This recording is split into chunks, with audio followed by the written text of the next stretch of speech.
Bom, no que toca à nossa saúde, nem sempre conseguimos resolver os nossos problemas pela via dita tradicional e temos por isso de recorrer à cirurgia.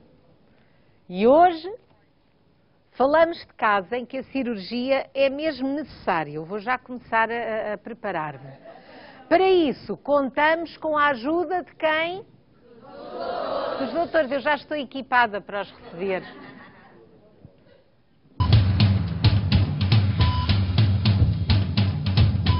Eu não sei como é que os médicos conseguem falar durante as cirurgias com isto a fazer-lhes calor na cara. Um forte aplauso para os doutores do Boa Tarde.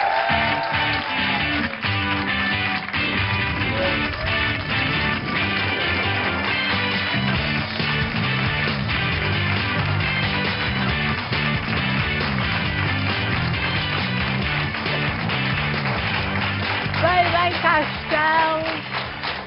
cá estão os doutores. O nosso painel de hoje é composto pela médica dermatologista Alexandra Osório, o médico dentista Pedro Ferreira Lopes e a cirurgiã plástica Ana Silva Guerra. E aqui mesmo ao meu lado o médico pediatra Sérgio Pinto.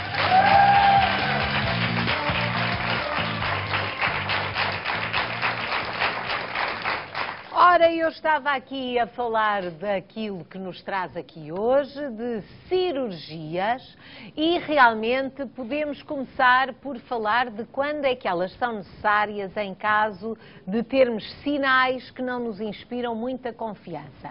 Muita gente tem muitos sinais de vários tamanhos espalhados pelo corpo todo. Agora, é para tirar, não é para tirar? Quem sabe muito bem que decisão a tomar é a médica dermatologista Alexandra Osório, e realmente a remoção cirúrgica de alguns dos sinais pode ser a única solução para algumas das marcas do nosso corpo. Vamos ver.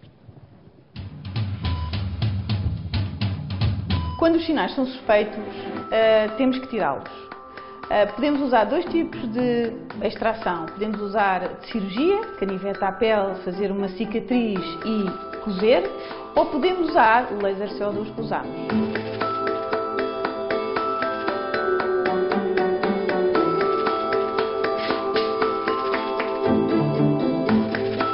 No caso desta paciente, optei por fazer uma extração com canivete para tirar a maior massa do pequeno tumor e depois proceder a uma coagulação com o laser CO2 e destruição do resto do tecido. Vai haver uma cicatrização fantástica e daqui a uns meses não se nota nada que ela tinha ali um sinal. Doutora Alexandra, pelo que vimos, isto é uma cirurgia simples, sem complicações. Depende, se for uma cirurgia ascética, sim. Se a pessoa fizer uma pequena cirurgia e não cumprir com a asepsia, aquilo pode infectar e é uma chatice. Mas há muita gente que tem medo de remover sinais. Até sim, porque noutros tempos, lá para trás, às vezes havia assim umas intervenções que não corriam tão bem, não? Não, era mais porque as pessoas tinham a ideia que ao remover o sinal aumentava as ramificações e depois aquilo tornava-se maligno rapidamente, e hoje em dia não é bem assim. Há determinados critérios de seleção dos sinais, aqueles que têm indicação para serem removidos, outros não. Um dos critérios, como nós já falámos aqui em outros programas, é um sinal, imagino, um sinal castanho ou melanócito, é um sinal que se tem indicação cirúrgica quando há uma assimetria, quando o bordo não é simétrico, quando existem os prolongamentos do sinal, quando ele é maior que 6 milímetros, quando incomoda o próprio doente também tem indicação cirúrgica, quando sofre traumatismos e quando pode sofrer uma hemorragia ou dar um sintoma de comichão. Portanto, esses sinais, os melanócitos têm indicação. Depois há aqueles que não são pigmentados, que têm um aspecto de pré-maligno, também têm indicação para serem removidos. E nós temos aqui estes que a doutora Alexandra extraiu e que continuam aqui muito visíveis, não é?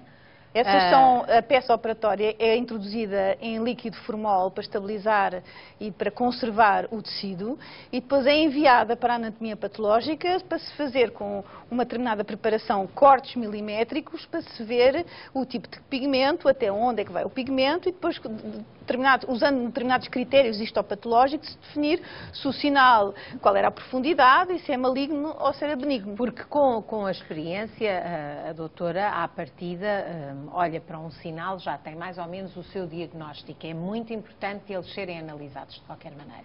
Sim, há uns que não, pelo diagnóstico não merecem. As pessoas podem, exatamente, podem poupar, porque isso depois também se paga o exame histopatológico. E, portanto, pode-se poupar quando, à partida, imagino que é um sinal, é uma verruga seborreica, ou um sinal perfeitamente benigno, mas está a incomodar aquela pessoa e, portanto, pode-se tirar. Na dúvida é que é bom na dúvida, quando está pigmentado e quando se faz a dermatoscopia e se seguem determinados critérios... Dermatoscopia é espreitá-lo com aquele microscópio que eu trouxe uma vez. Aumentá-lo bastante, exatamente. E ver se realmente tem critérios de atipia, que é pré-malignidade. Portanto, como é que se tiram os sinais? Os sinais planos, com o pigmento, pode-se tirar com uma incisão em losango, usando um bisturi, usando depois, fechando por planos para a cicatrização ficar perfeita e ficar uma cicatriz linear. Tem que ter atenção nas zonas de tração, por exemplo, sobretudo na zona do peito, do decote ou das costas, como nós respiramos, é uma zona instável e, portanto, a cicatriz, normalmente devemos fazer uns pontos intradérmicos de modo a que o ponto fique ali, portanto, não há pontos de fora, para estabilizar ali a cicatriz durante pelo menos um mês e depois, quando tiramos os pontos, aquilo fica impecável. Bom, no caso destes dois, nós temos aqui a área como estava e depois de remover estes dois sinais. Podemos ver essas imagens, não é? Portanto, que é para perceber também o antes e o depois. Ao final de um mês já e não muita se nota... gente tem estes mapas, não é? De sinais nas costas sem ter vontade de Sim, tem medo de ficar com cicatrizes. Como viram, esta é uma técnica muito simples. Após a anestesia local, o sinal aumenta um bocadinho de tamanho e, portanto, ajuda bastante a que seja removida o sinal com o bisturi. E depois aplico o laser CO2, que faz como se fosse uma ligeira queimadura do tecido, controlada, claro, de modo a que haja uma destruição do resto das células, ou pré-malignas, ou malignas, ou mesmo normais, mas que dão origem àquele pigmento, ou que estão na origem daquele pequeno tumor. Portanto, neste caso, são sinais pediculados, é muito fácil, é só anestesiar pela base, cortar e aplicar o laser CO2. E correu bem, como a maioria, como estes que são simples, não é? Há determinados cuidados pós-cirúrgicos que devem ser respeitados.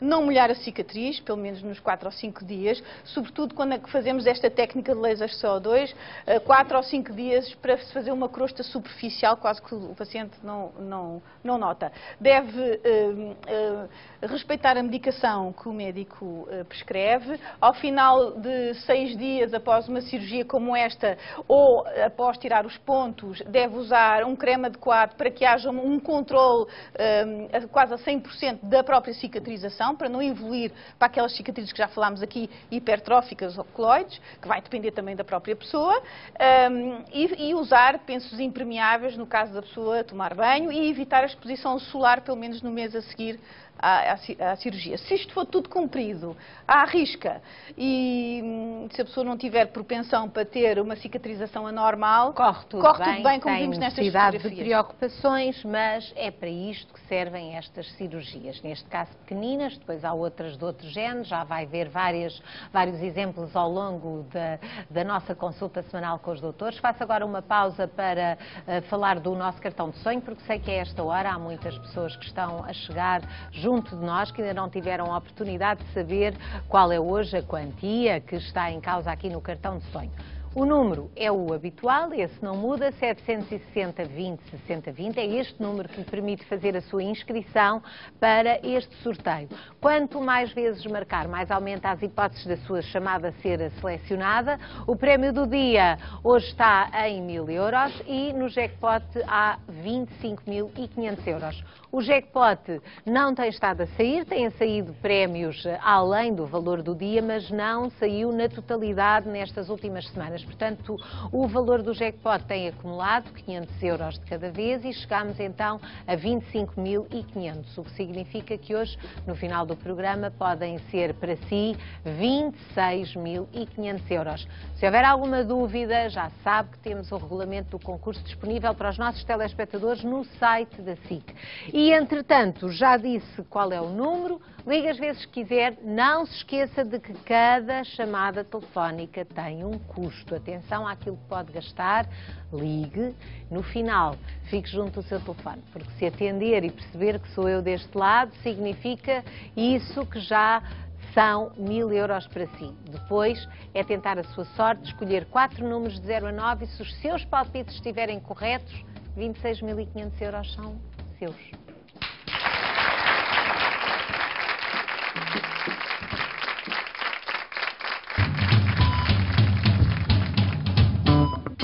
Uma cirurgia poucas horas após o nascimento pode salvar a vida a muitas crianças. Saiba mais já a seguir.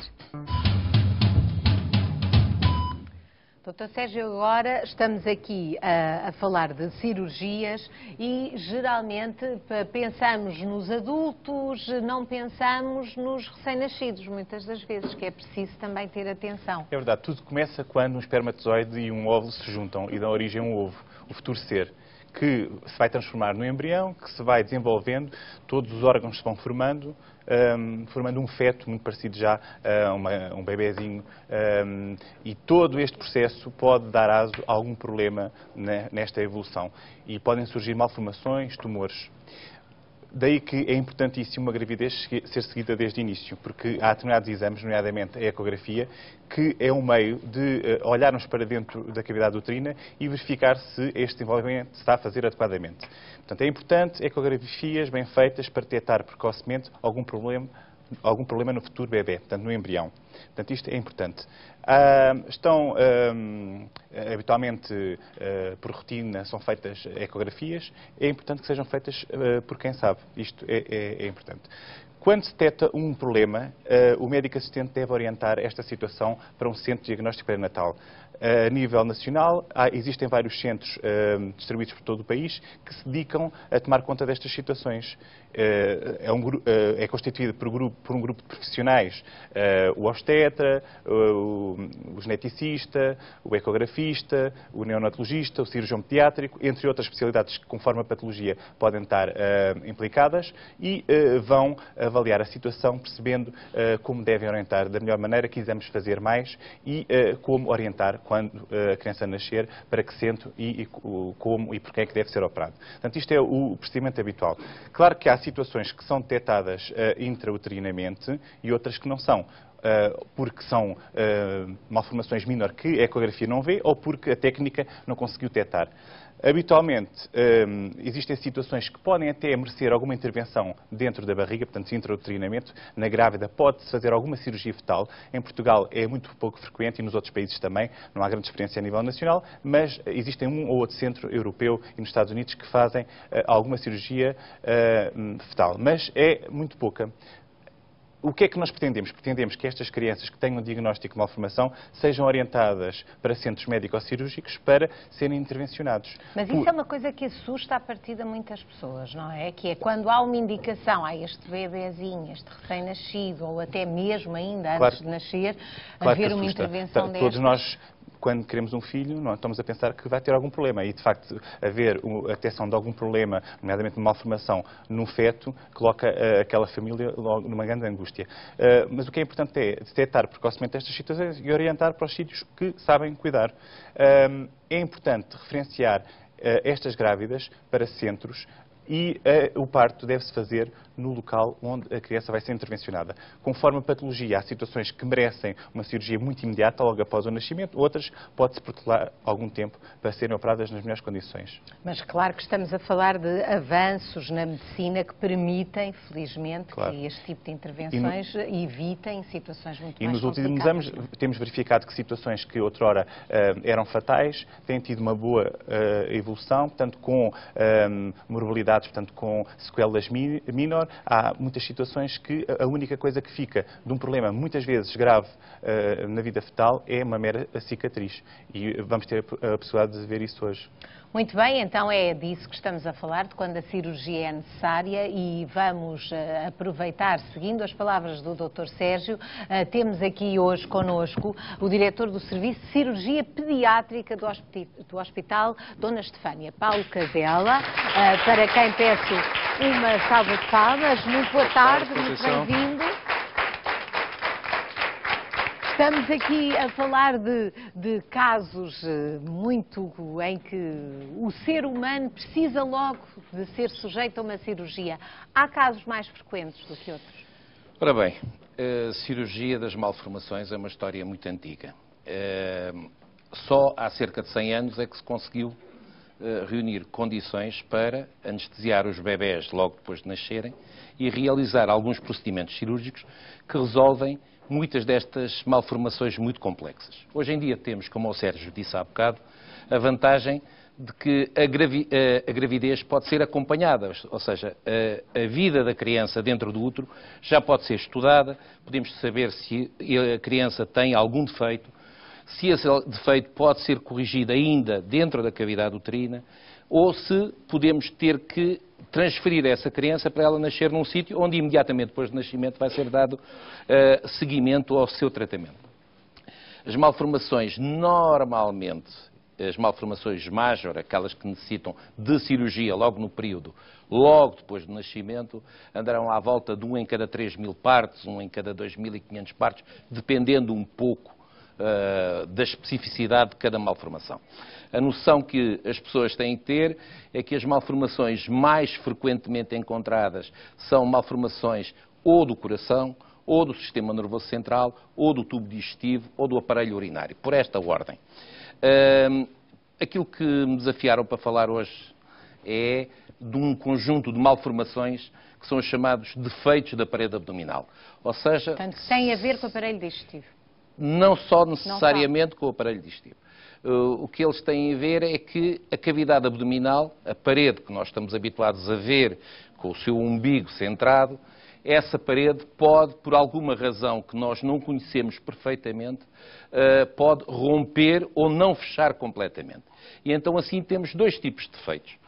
Um defeito, digamos, que antigamente era muito raro e que hoje em dia se está a tornar cada vez mais frequente, também não conseguimos entender bem porquê, que é a gastrosquises, em que as estruturas do intestino, do estômago, por vezes até do próprio fígado, saem para fora da cavidade, é esta imagem que nós temos aqui no ecrã, e que, digamos, necessita de uma correção imediata. Portanto, este tipo de problema percebe-se com uma ecografia. Percebe-se com uma ecografia, só que este tipo de problema, chamado gastrosquises, tem duas formas de apresentação.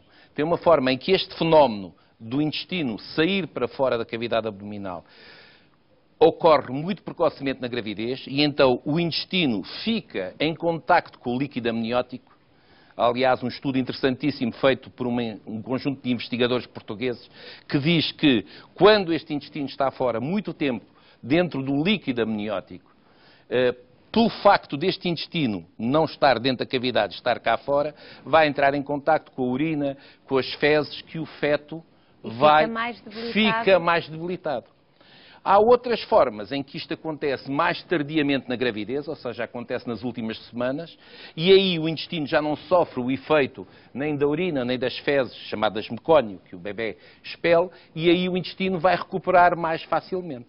E este é um caso que mal a criança nasce é preciso encerrar? É preciso encerrar porque o intestino está completamente desprotegido, está completamente no exterior e vai sofrer a exposição ao ar, a presença de infecção, o contacto com a infecção, essas coisas todas. Portanto, há logo, obviamente, prevê-se a altura do parto de uma mulher que tenha em si uma criança destas, com uma gastroscopia, para haver uma equipa. Para haver uma equipa que, só esclarecer um pouco daquilo que foi dito ali com o Sérgio.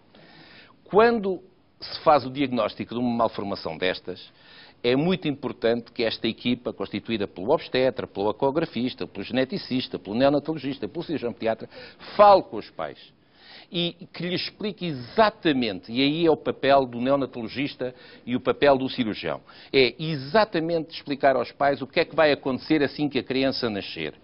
se vai precisar de ser operada imediatamente, quanto tempo é que vai estar afastada dos pais porque está no bloco operatório, quanto tempo depois é que os pais, normalmente o pai, porque a mãe, normalmente estas crianças nascem por cesariana e a mãe fica ansiosíssima à espera de informações e, como tal, temos que envolver o pai necessariamente para receber logo informações, a dizer se é uma forma mais simples, se é uma forma mais grave, o que é que os espera no seguimento desta patologia. Depois existe outra forma em que isto tudo se verifica numa fase muito precoce, mas em que o intestino está coberto por uma membrana, ou seja, não entra em contacto nem com o líquido amniótico, nem mas com que obriga na mesma a fazer uma intervenção. Deixe-me só introduzir na nossa conversa a Karina Santos. Ela está ao telefone do Algarve e a filha da Karina, que tem hoje 3 anos, foi submetida a uma destas cirurgias, uma cirurgia neonatal, para corrigir precisamente um caso de gastrosquises, como o doutor estava aqui a falar. Muito boa tarde, Karina. Imagino que receber esta notícia tenha sido um choque. Boa tarde. Sim, para mim foi um grande choque quando fui fazer a ecografia, quando o meu ginecologista me falou que a minha filha vinha com gastrosquises e foi muito complicado. Como é que ela está hoje? Diga? Como é que ela está hoje? Hoje está ótima, está muito boa, está bem. É como se não tivesse tido este problema ou isso exigiu depois cuidados? Sim, sempre temos que ter aquele cuidadinho, mas não como tudo, hoje é saudável. Ela foi operada, mal nasceu, Karina? Sim, foi. Quanto tempo é que foi a recuperação? A Cátia foi um bocado mais complicada. A recuperação da Cátia demorou algum tempo. Mas o que os médicos dizem é que essa intervenção hoje está controlada. Estava-me a falar de cuidados, são cuidados de esforços físicos, de alimentação, que tipo de cuidados, Karina? Diga? Que tipo de cuidados é que tem agora com a sua filha? Neste momento não temos assim muitos cuidados. Temos que ter cuidado com a alimentação, né? Ir vendo, mas já está tudo bem. Muito obrigada, Karina, pela sua partilha. Portanto, são realmente casos raros, mas o caso da Karina aqui com este belo sorriso da filha, a pergunta que eu estava a fazer faz sentido. Cuidados a ter para quem à nascença transporta este problema? A maior parte das malformações congénitas, que são totalmente corrigidas logo depois do nascimento, precisam de algum tipo de acompanhamento, nomeadamente acompanhamento por parte do pediatra e do cirurgião, porque podem surgir sempre sequelas ou complicações daquilo que foi feito. Ou seja, eu atrevia-me a dizer à mãe da Karina que é totalmente desaconselhado esta menina habituar-se a beber bebidas gasosas. Porquê? Porque uma bebida gasosa fria, ingerida, quando o líquido com o gás no seu interior entra em contacto com o intestino, que está à temperatura de 37 graus, temperatura normal, o gás liberta-se muito rapidamente e o intestino fica completamente distendido pelo gás. E, assim sendo, como este intestino é um intestino que tem, enfim, alguma capacidade de se adaptar, mas fica normalmente colado um ao outro, pode causar mal-estar, pode causar cólicas, pode causar vômitos, pode causar, inclusivamente, quadros sugestivos de uma obstrução intestinal. Por isso, há sim alguns cuidados. Existem outras patologias muito mais complexas do que esta, em que, infelizmente, a correção que nós fazemos no período neonatal depois tem que ser acompanhado por uma sequência de outras intervenções ao longo da vida. E assim sendo, essas crianças são sempre permanentemente acompanhadas. Só para ter uma ideia, nos últimos 25 anos no Hospital Dona Estefânia, nomeadamente na Unidade de Cuidados Intensivos Neonatais, onde o Dr. Sérgio trabalha, e eu colaboro, tivemos cerca de 1.250 crianças operadas a este tipo de doenças, não a gastrosquises e as outras. Portanto, há realmente um grande conhecimento e é importante também nós falarmos deste tipo de problemas que têm, com os avanços da medicina, têm a solução. Muito obrigada, Dr. Paulo Casella. Uma salva de palmas para o nosso convidado.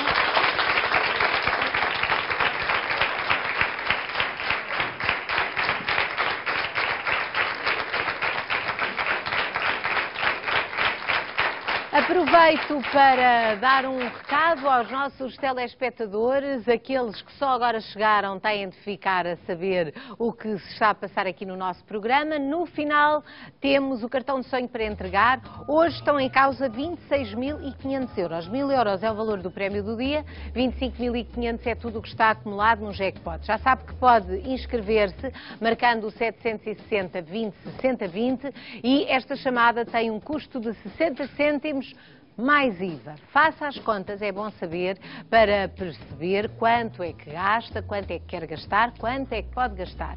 Ligando o 760 20 60 20 habilita-se a todo este valor e esteja com atenção ao seu telefone, porque há quem faça a chamada, ou mais do que uma, e depois distrai-se por uns momentos é o suficiente para perder a possibilidade de ganhar o cartão e de dar os palpites.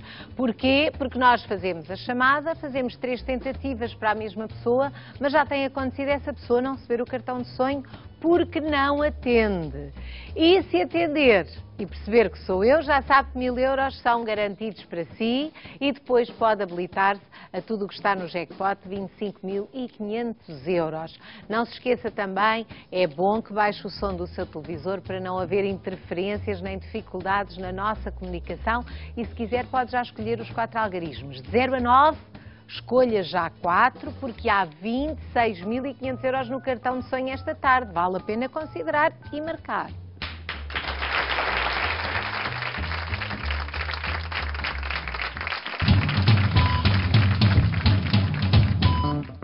Sabia que pode ter dentes novos em apenas um dia? Já a seguir, os doutores falam desta e de outras cirurgias. Quando pensamos em idas ao dentista, se calhar não é muito comum que a palavra cirurgia nos passe pela cabeça, mas por vezes a cirurgia dentária é necessária e por vezes é mesmo a única solução. Nós fomos acompanhar uma destas cirurgias dentárias na clínica Dr. Pedro Ferreira Lopes. One Day Solution Dentes Novos num Dia consiste na colocação de implantes e dentes fixos no mesmo dia. Iremos ter que extrair dentes que estão muito danificados e depois disso então iremos colocar os implantes e os dentes.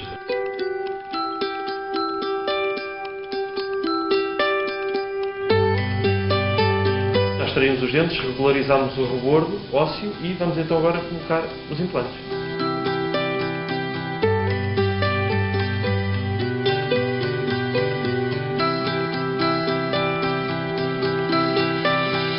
Chegámos ao fim do procedimento cirúrgico, que foi a colocação dos implantes e dos moldes. Agora vamos esperar que venham os dentes fixos do laboratório.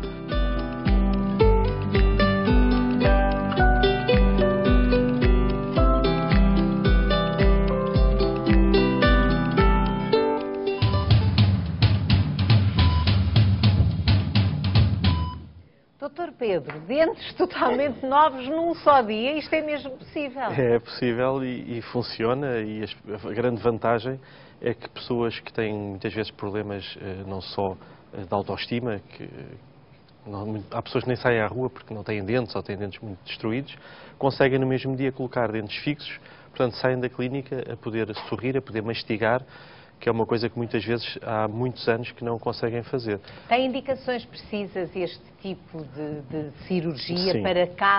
Para uns casos mais do que para outros? Exatamente. Com idades diferentes? O que é que implica fazer ou não esta cirurgia? Sim, aqui a idade não é propriamente importante. O importante é pessoas que não tenham dentes, portanto desdentados totais, ou pessoas com indicação para extrações dentárias que passem a ser desdentados totais. Por exemplo, o caso daquela senhora que vimos ali, era uma senhora que tinha alguns dentes, mas os dentes que tinham estavam muito destruídos. Portanto, não havia maneira de os recuperar. E então, aí sim, a solução passou pela colocação de implantes e dos dentes fixos nesse mesmo dia. Isto é um Ora, aqui temos a pessoa antes e num único dia ficou assim. Exatamente. Exatamente. Isto aqui Isto até tira, quer dizer, há uma juventude neste sorriso de baixo que não é perceptível, nem é facilmente identificável no antes. Sim, não é? Muitas vezes as pessoas simplesmente com a colocação de dentes bonitos parecem logo mais novas. Portanto, existe logo ali uma sensação de maior juventude só por ter dentes.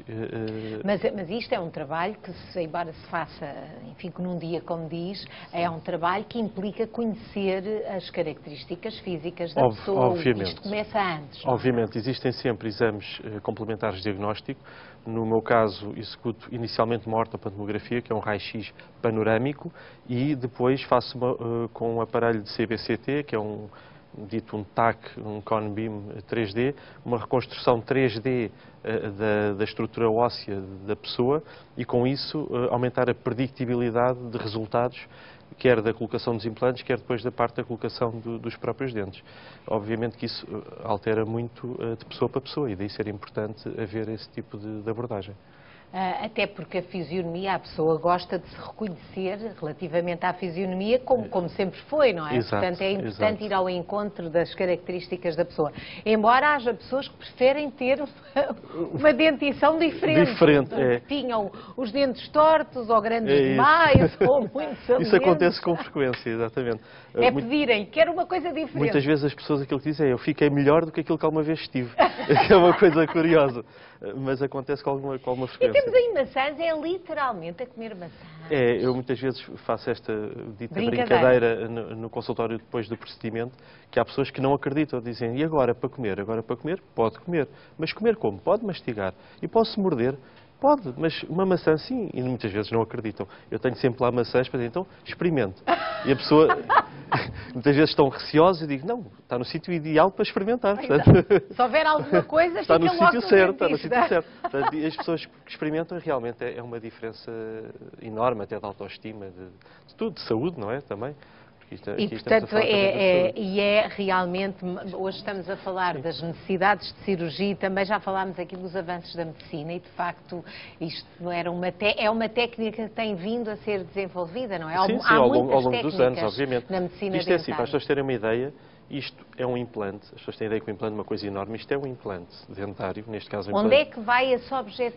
Este implante é colocado no osso. Na massa óssea. Na massa óssea, exatamente, que é o que vai servir como se fosse a raiz dos dentes. Dentro da gengiva, não é? Dentro da gengiva, no osso, colocado no osso, exatamente. Depois existe o pilar, que é uma pecinha mais ou menos com esta forma, que é colocado dentro da estrutura dos dentes, em que depois essa estrutura vai ser aparafusada. Aqui está ao um implante. exemplo, não sei se queres. Isto aqui é outra situação que é de quistos dentários. Só para acabar esta explicação, é colocado... Estamos a ver, Dr. Pedro. Sim, explique. É colocado, portanto, é parafusado com um parafuso pequenino ao implante, e o implante é o que fica lá sempre. A estrutura dentária pode ser removida para executar a higienização no consultório. Encaixas isto? Isto é quando são coroas unitárias. Isto é quando é uma coroa unitária, portanto é encaixada neste pilar. Quando é uma estrutura, temos aqui a zona de acesso, isto é meramente indicativo para demonstração, a zona de aperto nos implantes, e aquilo que a pessoa leva é isto, que é os dentes. É um conjunto, é mesmo Exatamente. Os dentes novos e num único dia. Num único dia. Dr. Pedro, é importante também, já frisámos aqui muitas vezes, todos os cuidados que se devem ter para não deixar degradar os dentes, mas há casos em que é inevitável que a pessoa pode ter. Claro, isto é para casos em que não há outra solução, obviamente. E pessoas que procurem ter dentes fixos. Obviamente que existe sempre a solução das ditas próteses, as placas, que não necessita de nada deste tipo de abordagem. Mas há uma maior tranquilidade, digamos assim. É mais conforto, mais segurança, a pessoa pode mastigar, não tem sempre o medo que os dentes saltem quando está com os amigos. É verdade. Uma vez apareceu-me um senhor que estava num barco, num cruzeiro, e estava debruçado a ver os peixes e as próteses caíram ao rio e ele apareceu porque ficou sem dentes, não é? Com estas não há esse risco. Portanto, há situações de toda a espécie de feitio. O beijo também se perde nas próteses. Pois, também não é muito agradável. Obrigada, Dr. Pedro, por mais este esclarecimento. Eu volto a lembrar os nossos espectadores, se calhar estavam aqui já desde o início da conversa que estava aqui a ter com o nosso médico dentista. O cartão de sonho hoje, estava eu a dizer, se só agora está a chegar, está com 26.500 euros, podem ser para si. O prémio do dia é uma parte, é no valor de 1.000 euros e depois ainda há o resto, os 25.500 que estão acumulados no jackpot. O jackpot não tem saído, portanto vai aumentando 500 euros de cada vez, chegámos por isso a 25.500 euros. Para ter acesso ao jackpot e aos outros 1.000 do prémio do dia, já sabe, o melhor é marcar o número e pode já escolher os seus palpites, 4 algarismos, de 0 a 9, para ver se coincidem com o código do cartão. Se for o caso, leva tudo o que há para ganhar hoje no cartão de sonho. Se só acertar num destes algarismos são mais 250 euros, se acertarem 2 mais 500, se acertarem 3 mais 750 e se acertar nos 4 então são 26.500 euros para si. Já sabe que cada vez que marca o número, gasta 60 cêntimos mais IVA. É importante que saiba também que os menores de idade não podem marcar o número, a não ser que seja a pedido de um adulto que esteja aí junto dessa pessoa com menos de 18 anos. No final tem de ser o adulto a falar comigo caso o número seja selecionado.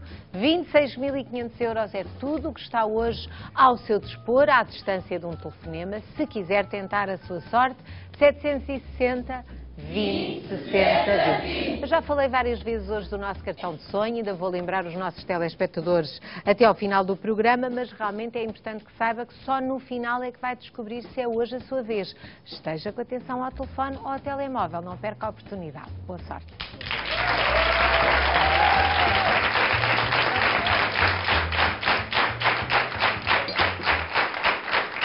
E agora vou dar passagem a um problema que nos chegou da parte de uma espectadora por via e-mail. É um problema muito pouco abordado aqui nos doutores, mas a doutora Ana, é consigo, é a Bárbara que nos contactou e ela diz que, e é assim que ela classifica, diz que tem hipertrofia dos pequenos lábios na zona vaginal. E diz que é um martírio usar calças de ganga, mesmo roupa interior, e pergunta como é que pode corrigir este problema, se existem riscos e ainda se há tratamento no Serviço Nacional de Saúde. Então, boa tarde. Vamos tentar responder às dúvidas da Bárbara, que são questões muito pertinentes e muito frequentes na população feminina.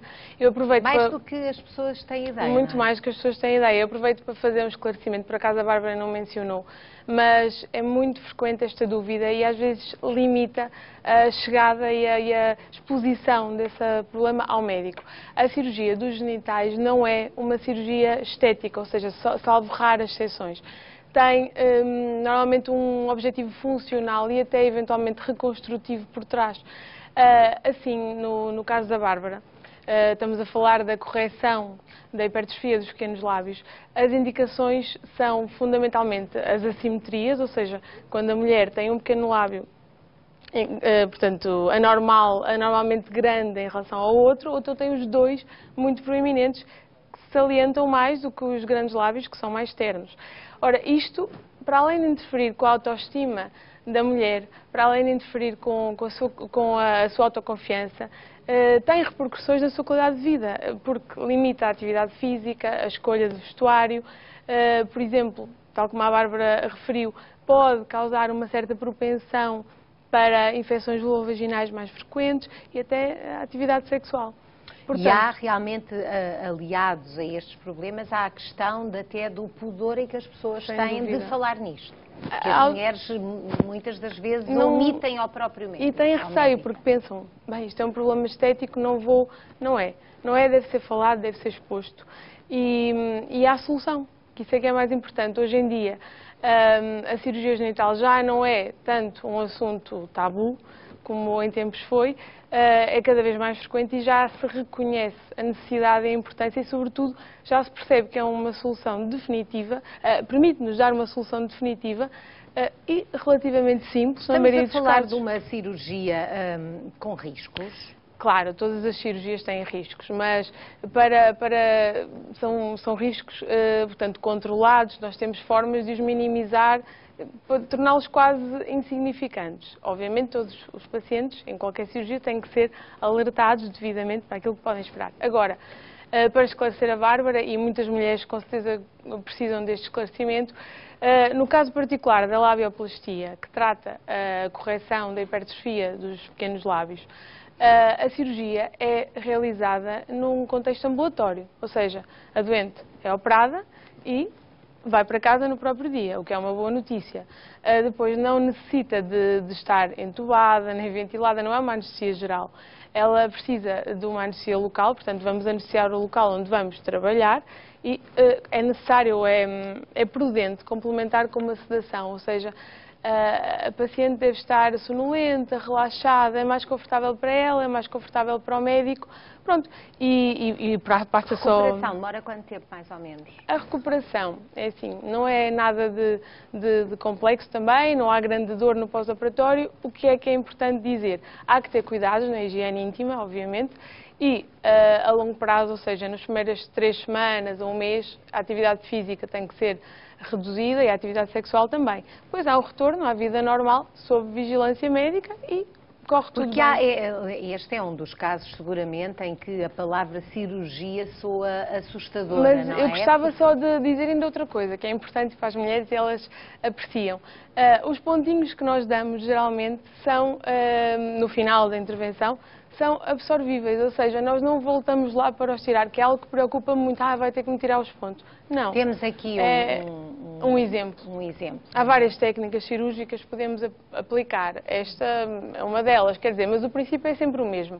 Vamos retirar o tecido O que tem excesso. excesso. Pronto, O é isso. excesso de tecido. A Bárbara perguntava também se no Sistema Nacional de Saúde esta cirurgia é feita. Pode responder, doutora? Claro, como eu comecei por dizer, e para desmistificar um bocadinho, esta cirurgia não é, na grande maioria dos casos, uma cirurgia estética, portanto pode e deve ser realizada no âmbito do Sistema Nacional de Saúde. A paciente tem que se dirigir ao médico de família, que depois a vai referenciar para uma consulta de cirurgia plástica e faz o devido acompanhamento e seguimento. Eu penso que os esclarecimentos da doutora Ana Silva Guerra serviram à Bárbara e a outras mulheres que provavelmente até têm alguma resistência a falar neste assunto. E, de facto, quase sem darmos por isso, chegámos ao final da nossa consulta com os doutores, fechamos a porta do bloco operatório, é o que eu posso dizer, não é? Hoje estivemos aqui a falar de cirurgias, daquelas que é mesmo necessário considerá-las e não temê-las, porque muitas das vezes a notícia de que é preciso fazer uma cirurgia alarma, alerta, há quem se recusa a fazer, e os doutores estão cá para nos esclarecer. Um dia destes provavelmente tornam a falar daquelas cirurgias que são mesmo necessárias pela nossa saúde. Até essa oportunidade e até à próxima segunda-feira, que é quando estão de volta os doutores, se tiver alguma dúvida que queira ver respondida, pode enviar-nos o seu e-mail para osdoutores@sic.pt.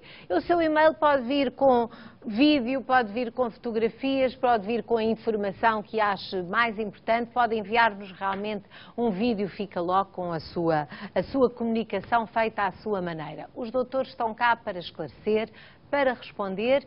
E no próximo Boa Tarde cá estão com mais dicas e recomendações médicas.